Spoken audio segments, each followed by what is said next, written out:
අනුෂා සරෝජනී කියලා කියන්නේ ගම්පහ නගරයට ආසන්නයේ පිහිටි ලස්සන ගමක හිටිය වයස අවුරුදු 15ක ලස්සන සුන්දර හැඩකාර ගැහණු ළමයෙක්. ඇය ඉගෙන ගත්තේ 11 වන වසරේ. ඇයගේ රූසපුව නිසා බොහෝ තරුණයින්ගේ ආකර්ෂණය නිරන්තරයෙන් ඇය වෙත හිමි වුණා. අනුෂාගේ පියා මිය ගිහිල්ලා. ඇය වාසය කළේ තම මවත් සමග. ඇයගේ මව දවසේ වැඩමුරේ නිම කරලා නිවසට පැමිණෙන තෙක් අනුෂා බොහෝ වෙලාවට හිටියේ අනුෂාගේ නැන්දගේ ගෙදර. ඇය නැන්දගේ වයස අවුරුදු 2ක කුඩා දියණිය බලාගත්තා. සම්පත් කියලා කියන්නේ අනුෂාගේ නැන්දගේ ලොකු පුතා. ඒ විතරක් නෙමෙයි. බොහෝ වෙලාවට හිස්ව තියෙන මේ නිවසේ අනුෂා විශ්වාස කරපු අනුෂාගේ ආරක්ෂාවට හිටිය ඥාති සහෝදරයා වුණෙත් සම්පත්.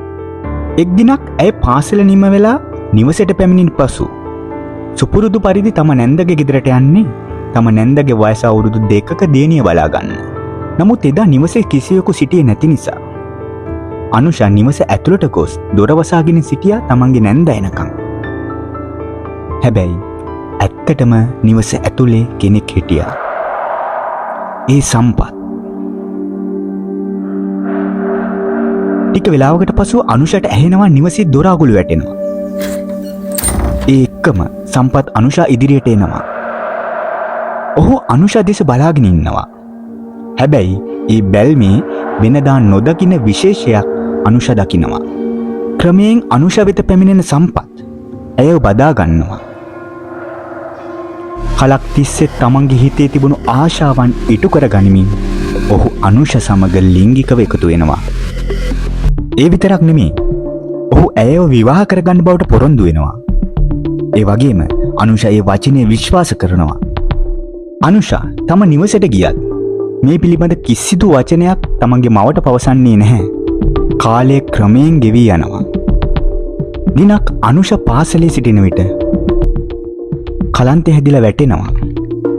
පාසලෙන් ඇයව රෝහල වෙත රැගෙන යනවා.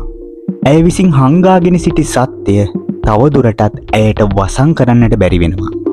ඇය ගැබ්ගෙන ඇති බවත් ඇය සති 11ක ගැබිනියක් බවත් රෝහලෙන් අනාවරණය වෙනවා. මේ අනුව ක්‍රියාත්මක වෙන අනුෂාගේ මව පොලිසිය පැමිණිල්ලක් ගොනු කරන අතර සම්පත් ඒ අනුව අත්අඩංගුවට පත් වෙනවා. ඔහු අධිකරණ ඉදිරියට ඉදිරිපත් කරනවා. ඔහු අධිකරණයේදී කියා සිටිනවා අනුෂා කැමැත්තෙන් තමන් සමග ලිංගිකව එකතු වුණ බව. එසේ හේයින් තමන් වරදක් කරලා නැති බව. නමුත් නීතිය මේ සිද්ධිය දෙස බැලුවේ වෙනම දෘෂ්ටි කෝණයකින්. ඒ අනුව මහාධිකරණය සම්පත්ත ව්‍යවස්ථාපිත ස්ත්‍රී දූෂණය කියන වරදට වරදකරු කරලා වසර 10ක සිරදඬුවමක් ලබා දෙනවා.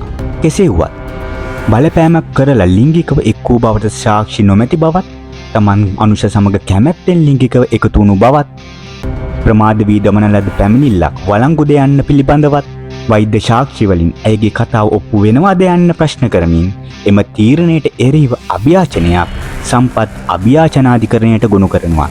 එහිදී පැමිණිල්ල ප්‍රමාද වී දමලා තියෙන්නේ ඔහු ඇයව විවාහ කරගන්නා බවට පොරොන්දු වූ නිසා බවත්, සති 11ක ගැබිනියක් වීමෙන් ලිංගිකව එක්වීම හා එක් වූ කාලය සනාථ වන බවත්, බින්දිතයාගේ වයස අවුරුදු 16ට අඩු නම් ඇය ලිංගිකව එක්වීමට ලබා දෙන කැමැත්ත නීත්‍යානුකූල නොවන කැමැත්තක් බවත් පවසමින් අභියාචනාධිකරණයේ විසින්ද සම්පත්ත එම වරදට වරදකරු කරමින් මහාධිකරණයෙන් ඔහුට ලබා දුන් දඬුවම ස්ථිර කර සිටිනවා. මේ සිදුවීමට අදාළ නීතිමය තත්ත්වය සලකා බැලුවොත් මේ පිළිබඳ නීතිය සඳහන් ඇත්තේ ශ්‍රී ලංකා දණ්ඩ නීති සංග්‍රහයේ 363 වගන්තියේ. මේ 363 වගන්තියේ ස්ත්‍රී දූෂණය කියන වරද සිදුවන්නේ මොන පරිවේශනයන් යටතේද යන්න පිළිබඳව දක්වලා තියෙනවා. මේ 363 වගන්තියට අනුව යම්කිසි පුරුෂයෙකු යම්කිසි කාන්තාවක් සමග එකී කාන්තාවගේ කැමැත්ත නොමැතිව ඇය සමග ලිංගික සංසර්ගයේ යෙදෙනවා නම් ඔහු ස්ත්‍රී දූෂණ වරද සිදු කරනවා.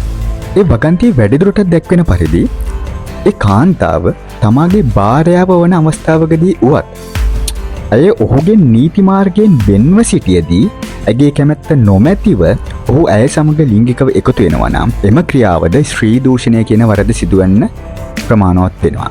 ඒ වගේම යම්කිසි පුරුෂයෙක් යම්කිසි කාන්තාවක් සමග ලිංගිකව එකතු වෙන්න කැමැත්ත ලබාගෙන තිබුණත් ඒ කැමැත්ත ලබාගෙන තියෙන්නේ ඒකී කාන්තාවට බලහත්කාරය පාවිච්චි කිරීමෙන් නම් එහෙම නැත්නම් ඇය බිය ගැනීමෙන්, රඳවා තබා ගැනීමේ තර්ජනය, මරණ බය ඇති කිරීමෙන්, එහෙම නැත්නම් ඇයට තුවාල සිදු කිරීමේ බය ඇති කිරීමෙන්, ඒ වගේම ඇයව නීත්‍යානුකූල ලෙස හෝ නීති විරෝධී ලෙස රඳවා තබාගෙන සිටියදී නම් එකී කැමැත්ත නීතිය ඉදිරියේදී සත්‍ය කැමැත්ත ලෙස සැලකන්නේ නැහැ. ඒ ආකාරයෙන් කැමැත්ත ලබාගෙන යම්කිසි පුරුෂයෙක් යම්කිසි කාන්තාවක් සමග ලිංගිකව එකතු වෙනවා නම් ඔහු ස්ත්‍රී දූෂණ වරද සිදු කරනවා. ඒ වගේම යම්කිසි කාන්තාවක් සිහිවිකලව සිටියදී ඒ වගේම ඇය මත්බවට පත්කර ඇති විටදී ඇයගේ කැමැත්ත ඇතිව යම්කිසි පුරුෂයෙකු ඒ කාන්තාව සමග ලිංගිකව එකතු වෙනවා නම් එම අවස්ථාවේදීද ස්ත්‍රී දූෂණ වරද සිදු වෙනවා. ඒ වගේම යම්කිසි පුරුෂයෙක් තමන් යම්කිසි කාන්තාවකගේ ස්වාමි පුරුෂයායයි ව්‍යාජ ලෙස එකී කාන්තාවට හංගවලා ඒ වගේම එකී කාන්තාවත් ඒ අනුව එකී පුරුෂයා තමන්ගේ ස්වාමි පුරුෂයායයි විශ්වාස කරලා ඒ අනුව ඇය ලබා දෙන ලද කැමැත්ත ඇතිව ඔහු සමග ලිංගිකව එකතු වුණොත් එවැනි අවස්ථාවකදී ස්ත්‍රී දූෂණ වරද සිදු වෙනවා. ඒ වගේම දඬු නීති සංග්‍රහයේ 363 වගන්තියේ තවදුරටත් දැක්වෙන පරිදි යම්කිසි පුරුෂයෙකු යම්කිසි වයස අවුරුදු 16ට අඩු කාන්තාවක් සමග ඇගේ කැමැත්ත ඇතිව හෝ ඇගේ කැමැත්ත නැතිව ඇය සමග ලිංගිකව එකතු වෙනවා නම් ඔහුද ස්ත්‍රී දූෂණ වරද සිදු කරනවා. විශේෂයෙන් සඳහන් කළ යුත්තේ මෙහිදී වයස අවුරුදු 16ට අඩු කාන්තාව විසින් ලබා දෙන ලද කැමැත්ත නීතිය ඉදිරියේදී වළංගු කැමැත්තක් ලෙස සැලකන්නේ නැහැ.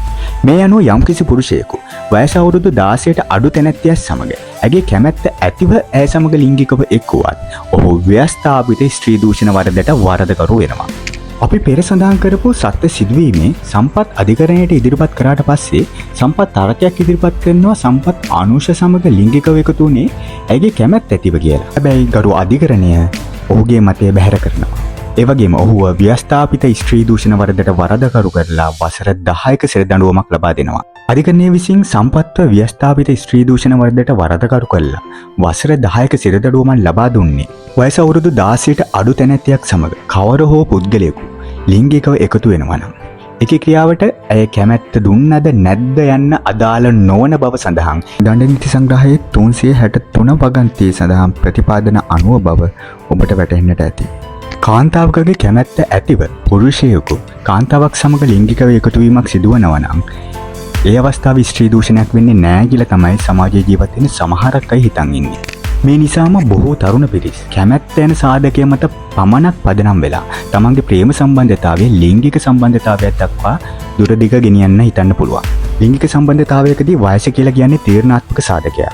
ඔබ ඔබගේ වයස අවුරුදු 16ට අඩු පෙම්වතිය සමග ඇගේ කැමැත්ත ඇතිව ලිංගිකව එක්වුවත් ඔබ ව්‍යවස්ථාපිත ස්ත්‍රී දූෂණ වරද සිදු කරනවා. මේ අනුව ඔබ යම්කිසි තැනැත්තියක් සමග ලිංගික සම්බන්ධතාවයක යෙදෙනවා නම් ඒකේ සම්බන්ධතාවයට ඇයගේ කැමැත්ත යන සාධකය වගේම ඇයගේ වයස යන සාධක කෙරෙහි අවධානය යොමු කිරීමත් වැදගත් බව ඔබට වැටහෙන්නට ඇතැයි අපි සිතනවා. එහෙනම් තවත් මෙවැනි නීතිය පිළිබඳ වටිනා වීඩියෝ එකකින් නැවත හමු වෙමු. ඒ වගේම අපේ channel එක subscribe කරන්න කියලා අපි ආදරෙන් ඉල්ලා සිටිනවා.